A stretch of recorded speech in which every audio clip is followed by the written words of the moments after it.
In today's video, we're going to consider why you shouldn't expect a flood of foreclosures coming to the housing market. With the rapid shift that's happened in the housing market this year, some people are raising concerns that we're destined for a repeat of the crash we saw in 2008. But the truth is, there are many differences between what's happening today and the bubble that we saw in the early 2000s. So let's look at the first point. After the last housing crash, over 9 million households lost their homes due to foreclosure or short sales. This was, in large part, because of the more relaxed lending standards where people could take out mortgages they ultimately couldn't afford. Those lending practices led to a wave of distressed properties, which made their way into the market and caused home values to plummet. But today, revised lending standards have led to more qualified buyers. As a result, there's fewer homeowners who are behind on their mortgages. In fact, Marina Walsh, the VP of Industry Analysis at Mortgage Bankers Association, says, for the second quarter in a row, the mortgage delinquency rate fell to its lowest level since MBA's survey began in 1979, declining to 3.45%. Foreclosure starts and loans in the process of foreclosure also dropped in the third quarter to levels further below their historical averages. The second point, while you may have seen recent stories about the number of foreclosures rising today, context is very important.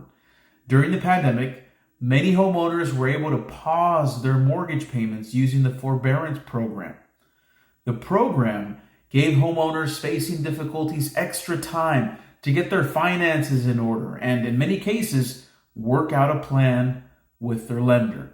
With that program, many were concerned it would result in a wave of foreclosures coming to the market. That fear didn't materialize. Data from the New York Fed shows there are still fewer foreclosures happening today than before the pandemic. So when we take a look at this graph from the New York Fed, we can see how many foreclosures that we had this year, that number there.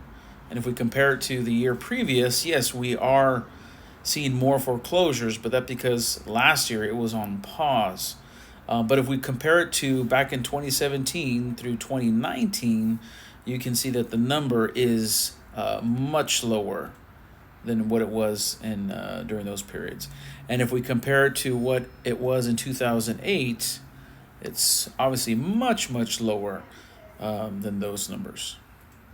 That means while there are more foreclosures now compared to last year when foreclosures were paused, the number is still well below what the housing market has seen in a more typical year, like 2017 to 2019. And most importantly, the number we're seeing now is still far below the number we saw during the market crash, shown in the red bars on the graph. So what's the big takeaway?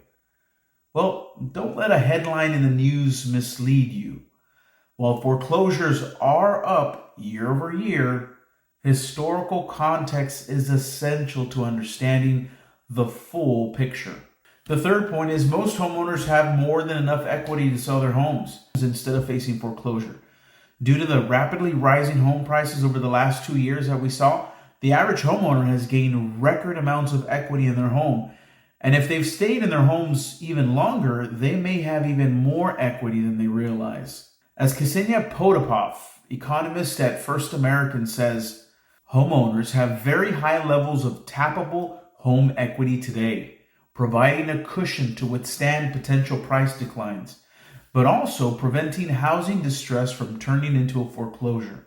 The result will likely be more of a foreclosure trickle than a tsunami. A recent report from Adam Data explains it by going even deeper into the numbers. Only about 214,800 homeowners were facing possible foreclosure in the second quarter of 2022, or just 0.4% of that 58.2 million outstanding mortgages in the U.S.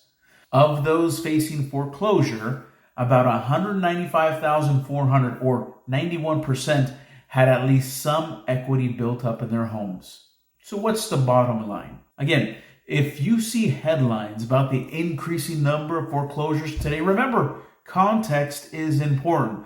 While it's true the number of foreclosures is higher now than it was last year, foreclosures are still well below pre-pandemic numbers. If you have questions, shoot me a DM, text, or call me up.